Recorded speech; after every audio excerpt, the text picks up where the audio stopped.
Guys, कैसे हैं आप सब लोग। लेवल अप की एपिसोड 55 के साथ हाजिर हूँ। एपिसोड 55 की शुरुआत वहीं से होती है जहाँ से हमने 54 को एंड किया था।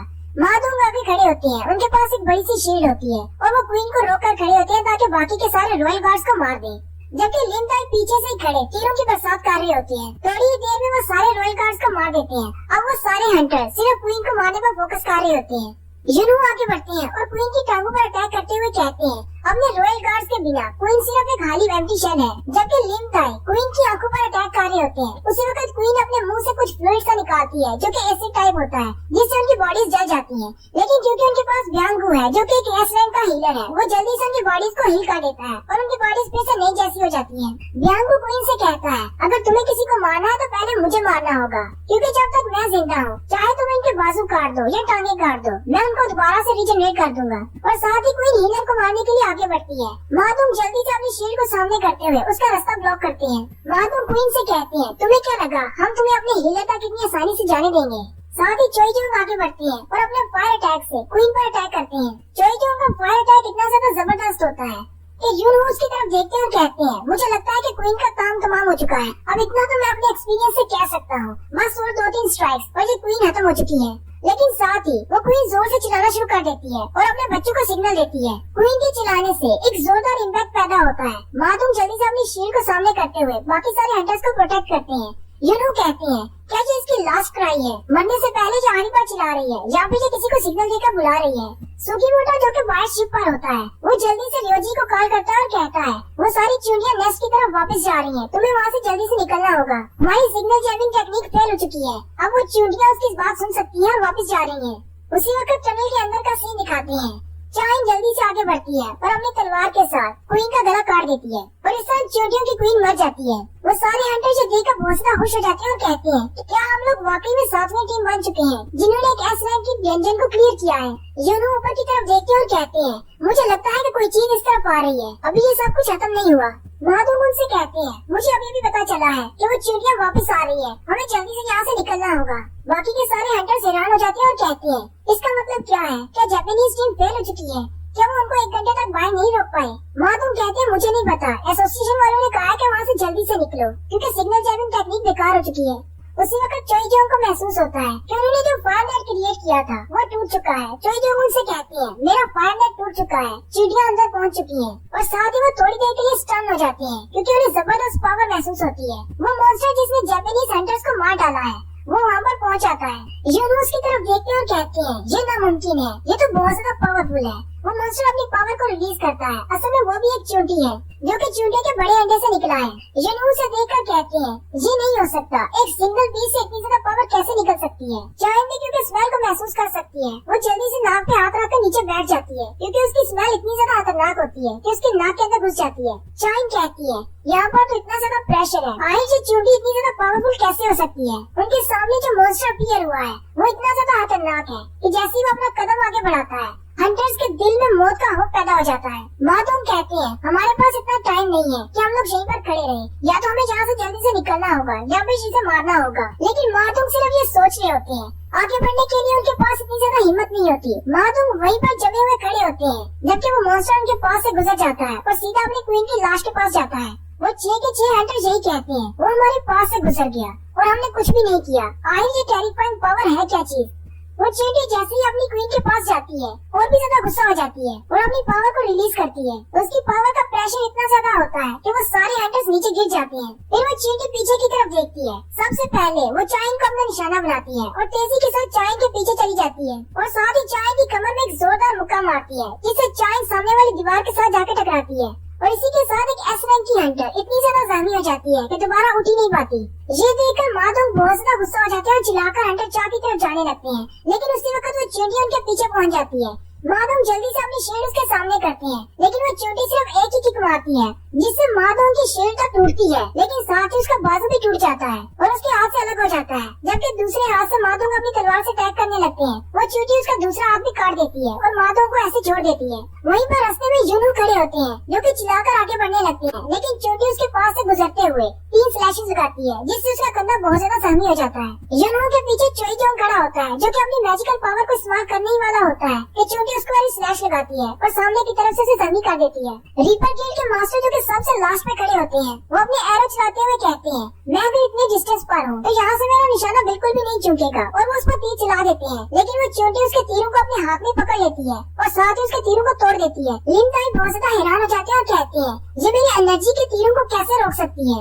साथ ही वो चींटी स्पीड के साथ आगे बढ़ती है और लिन ताई को भी जोरदार पंच मारती है जिससे वो दूर जाकर गिरता है। उसी वक्त मादोंग फिर से आगे बढ़ते हैं और अपने कंधे के साथ चींटी को धक्का देते हैं और कहते हैं तुम्हें क्या लगा मेरे हाथ काट दिए, तुम्हें बेकार हो गया। साथ ही मिन बियांग अपनी हीलिंग पावर को इस्तेमाल करते हुए मादोंग के बाजू को दोबारा से रिजनरेट कर देता है। मिन बियांग ने अपने कैमोफ्लेज मोड को एक्टिवेट किया होता है और कहता है ये तो मेरा कैमोफ्लेज मोड है जिसकी वजह से उस मॉन्स्टर को मेरे बारे में पता नहीं चल रहा और मैं सबसे पीछे खड़ा रहकर उन सबको हील कर रहा हूँ। लेकिन मेरे इस कैमोफ्लेज की एक वीकनेस है, मैं अपनी जगह से नहीं हट सकता, अगर मैं हटूंगा तो मेरा कैमोफ्लेज खत्म हो जाएगा। मादोंग आगे बढ़ते हैं और चोटी के साथ फाइट करना शुरू कर देते हैं, जबकि मिन बियांग कह रहा होता है अगर वो मुझे मारना भी चाहे तो उससे पहले मुझे ढूंढना होगा, जितनी देर तक मैं जिंदा हूँ मैं अपनी टीम को मरने नहीं दूंगा। वो चींटी मादोंग को टांग से पकड़ती है और पंखे की तरह घुमाते हुए दीवार के साथ पटका देती है। मादोंग फिर से सीरियसली जख्मी हो जाते हैं। जैसे बियांगो से फिर से हील करने की कोशिश करता है उसी वक्त चींटी को पता चल जाता है कि बियांगो कहाँ पर खड़ा है। बियांगो उसकी तरफ देखता है तो बहुत ज्यादा घबरा जाता है क्योंकि चींटी सिर्फ उसी की तरफ देख रही होती है। बियांगो कहता है मेरा कैमोफ्लेज मोड एक्टिवेटेड है, उसे नहीं पता कि मैं कहाँ पर हूँ। साथ ही जुनू चिल्लाकर उसे कहते हैं बियांगो वहाँ से हटो, लेकिन बहुत देर हो जाती है। नेक्स्ट सीन में हमें दिखाते हैं बियांगो अपनी जगह पर खड़ा होता है लेकिन उस चींटी का हाथ बियांगो के बॉडी के आर पार होता है। मास्टर जुनू सामने बैठे चिल्ला रहे होते हैं लेकिन बियांगो के मरने में बात नहीं खत्म होती और चींटी बियांगो के पीछे खड़ी होती है और उसका हाथ उसकी बॉडी के आर पार होता है। उसी वक्त दिखाते हैं वो चींटी बियांगो के सर को भी खा जाती है, यानी कि बियांगो का किस्सा यहाँ पर खत्म हो चुका है, वो दोबारा हील नहीं हो सकता, बियांगो मर जाता है। ये देखकर सारे हंटर्स बहुत ज्यादा हैरान हो जाते हैं लेकिन यूनहू बहुत ज्यादा गुस्सा आ जाते हैं क्योंकि बियांगो उसकी वजह से यहाँ पर आया था। यूनहू जल्दी से जंप करते हैं और उसे मारने के लिए आगे बढ़ते हैं लेकिन वो चींटी पीछे की तरफ घूमती है और यूनहू को गले से पकड़ लेती है। जैसे ही वो यूनहू को गले से पकड़ती है यूनहू का बीच मोड खत्म हो जाता है और वो फिर से नॉर्मल हो जाती है और साथ ही वो चींटी उस लफ्ज को रिपीट करती है जो कि अभी भी यूनहू ने कहा था। वो चींटी बोलते हुए यूनहू से कहती है तुम बहुत ज्यादा वीक हो, हमारी क्वीन तुम्हारे हाथों मारी गई, तुम्हारे जिस सोल्जर को हमने मारा है उसके मरने से हमारी क्वीन का बदला पूरा नहीं हुआ, तुम्हारा किंग कौन है, मैं उसे मारूंगा। अब इन सारे हंटर्स को पता ही नहीं होता कि वो किस बारे में बात कर रहा है। असल में वो चींटी अपनी क्वीन की मौत के बदले में इनके किंग को मारना चाहती है कि जो भी इनमें ज्यादा स्ट्रॉन्ग होगा। उसी वक्त उस चींटी को बाहर से रियोजी कोटो की पावर महसूस होती है और वो इन सबको छोड़कर बाहर चला जाता है। यूनहू कहते हैं बाहर तो इस वक्त रियोजी कोटो है जो हमसे ज्यादा पावरफुल है, क्या ये उसके लिए जा रहा है। साथ ही मुड़कर खड़े हो जाते हैं और कहते हैं अभी इसको बचाने का टाइम नहीं है, हमें यहाँ से जल्दी से निकलना होगा इससे पहले कि वो वापस आ जाए। लेकिन वो सामने की तरफ देखते हैं तो छोटी चूड़ियाँ वापस आ जाती हैं। गोटो रियोजी अपनी टीम के 2 मेंबर्स के साथ बाकी की टीम्स को देखने के लिए जा रहे होते हैं और कहते हैं टीम चार्ली और टीम डेल्टा दोनों ही रिस्पॉन्ड नहीं कर रहे। गोटो कहते हैं शायद सिग्नल जैमिंग की वजह से ऐसा हुआ होगा, हमारा उनके साथ कांटेक्ट नहीं हो पा रहा। साथ ही वो टीम ब्रावो से कहते हैं जल्दी से एक्सट्रैक्शन पॉइंट पर पहुंचो, हम लोग भी वापस आ रहे हैं। हम इस वक्त टीम डेल्टा और टीम चार्ली की तरफ जा रहे हैं, उनको देखकर वापस आते हैं। उसी वक्त गोटो को अपने कंट्री के चेयरमैन मात्सुमोटो की कॉल आती है। नेक्स्ट सीन चाइना की एक बैटलशिप का होता है जहाँ के कैप्टन कह रहे होते हैं मुझे लगता है कि जापान वाले कोरिया के खिलाफ कुछ प्लान बना रहे हैं। जापान वालों ने इस रेड के लिए बहुत ज्यादा पैसा खर्च किया है। मुझे लगता है कि गोटो रियोजी अपने आप को एक नेशनल लेवल का हंटर साबित करने के लिए बहुत ज्यादा डेस्परेट होता जा रहा है क्योंकि इसकी स्ट्रेंथ भी बहुत ज्यादा है और इसके अचीवमेंट्स भी बहुत ज्यादा है। लेकिन एक काम जो कभी नहीं कर पाया वो एक एस रैंक की डंजन को क्लियर नहीं कर पाया, इसलिए वो नेशनल रैंक का हंटर नहीं बन पाया। गोटो रियोजी उस जगह पर पहुंच जाता है जहाँ पर उसके साथियों की डेड बॉडीज पड़ी होती है। चेयरमैन मात्सुमोटो उसे कहते हैं क्या हुआ, जल्दी से जवाब दो। गोटो चेयरमैन से कहता है हमारे पास कैजुअलिटीज हुई है, हमारे कुछ हंटर्स मारे गए हैं। चेयरमैन उसे कहते हैं लेकिन ऐसा कैसे हुआ, हमने जो प्लान इसलिए बनाया था ताकि हमारे हंटर मारे न जाएं और उन्हें टनल के अंदर जाकर क्वीन का सामना न करना पड़े।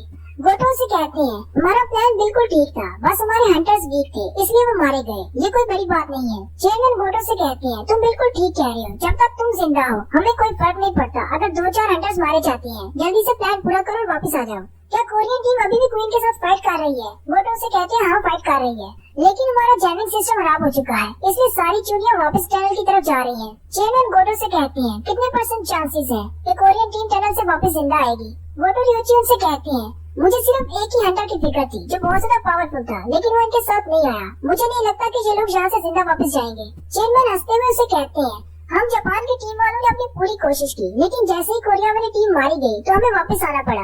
यही हमारी ऑफिशियल स्टेटमेंट होगी, लेकिन हमारा मकसद तो पूरा हो गया, कोरिया के एस रैंक हंटर्स को खत्म करना। हमारा यहाँ पर आने का असल मकसद तो यही था कि कोरिया के सारे एस रैंक के हंटर्स को एक ही बार में मार दिया जाए। गोटो चेयरमैन से कहता है, ठीक है, मुझे बात की समझ आ गई, हम लोग वापस आ रहे हैं। योजी गोटो अपने साथियों से कहते हैं, चलो वापस चले, लेकिन उसी वक्त उन्हें महसूस होता है कोई मॉन्स्टर उनकी तरफ आ रहा है। गोटो जल्दी से अपनी तलवार को सामने की तरफ करते हुए उसके अटैक को ब्लॉक करते हैं। गोटो अपने दोनों साथियों से कहते हैं, ये कोई ऑर्डिनरी एंट नहीं है, जल्दी से यहाँ से निकल जाओ, तुम लोग इसके सामने नहीं टिक पाओगे, जाकर ब्रावो टीम को ज्वाइन करो, मैं इसका सामना करता हूँ। ये दुश्मन बहुत ज्यादा स्ट्रॉन्ग है, अगर तुम यहाँ पर रहे तो तुम लोग मेरे रास्ते में आ जाओगे, जल्दी से यहाँ से निकल जाओ। और यहीं पर हमारी एपिसोड 55 का एंड होता है। एक्सप्लेनेशन अच्छी लगी हो तो कमेंट करके जरूर बताएं। चैनल को सब्सक्राइब कर दें, वीडियो को लाइक और शेयर कर दें। शुक्रिया।